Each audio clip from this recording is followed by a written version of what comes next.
Okay, so today we are jumping headfirst into Shakespeare's Macbeth. We're going to look at two incredible heroes, Macbeth and Banquo, and try to figure out how two guys can start on the exact same road to glory, yet end up on completely opposite sides of history. And that really is the central mystery, isn't it? They both hear the exact same supernatural prediction. So how in the world does one become a paranoid, bloody tyrant, while the other ends up a martyred hero, literally a ghost? Let's get into it. All right, so to really get how their paths split so dramatically, we first have to see just how closely they started out. They were united in valor, walking the exact same path. And I mean, at the beginning of this story, you can barely tell these two men apart. For all intents and purposes, they are equals in every way that matters. Just look at how their lives run in parallel. They're both decorated generals. Both are insanely brave warriors. Both are loyal to King Duncan, and he honors them both for it. And they're not just colleagues, they are genuine friends. Now, this is so important to remember because it proves their different fates weren't because of different circumstances. It all came down to the different choices they were about to make. And then it happens. The moment that just shatters their shared path. This run-in with the witches, it's not just some spooky plot device. It is the ultimate fork in the road for both of their lives. So what do the witches actually say? Well, the prophecy has two parts.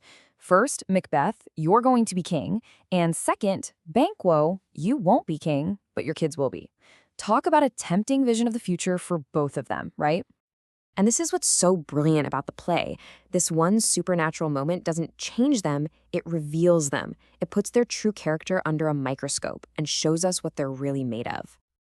And that character test, it immediately shows their true colors.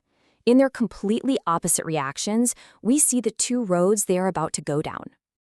Just look at this side by side. It is night and day.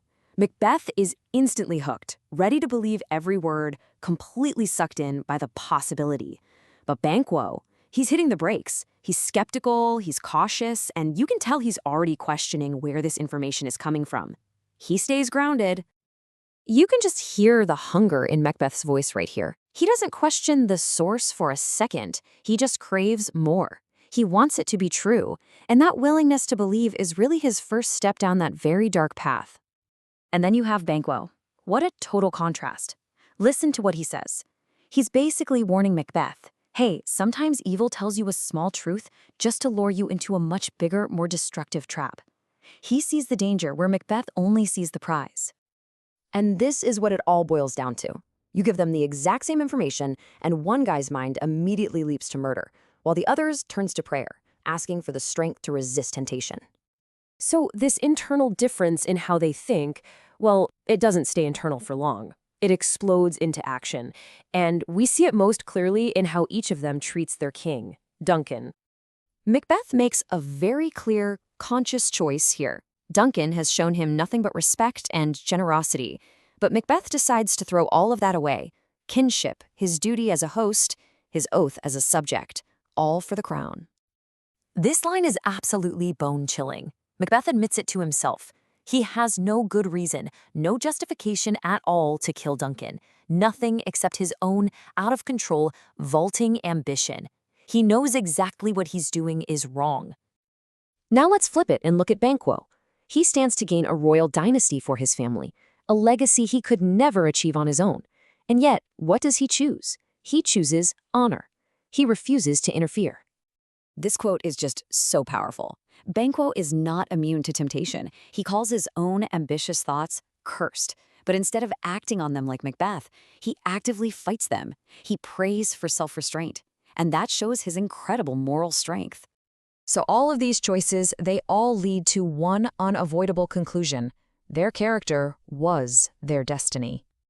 And this is the key takeaway, the absolute heart of the story. The witches are not the cause of Macbeth's downfall. They're just the catalyst. They simply held up a mirror to the ambition and the moral weakness that was already hiding inside of him. So let's trace that journey one last time. They start together, heroes. They face the exact same temptation, but then they make opposite internal choices, ambition versus honor. And those choices lead to their totally divergent fates. One becomes a bloody tyrant, the other a noble martyr. It's a straight line from choice to consequence. Ultimately, the story of Macbeth and Banquo isn't just about ancient kings and witches. It's this timeless reminder that our circumstances, the things that happen to us, don't define us. It's our choices, how we respond to those things, that truly shape who we are. So, I'll leave you with this question to think about. Did the witch's prophecy seal Macbeth's fate and make it all inevitable? Or did it just pull back the curtain and give him the opportunity to show the world the man he really was all along?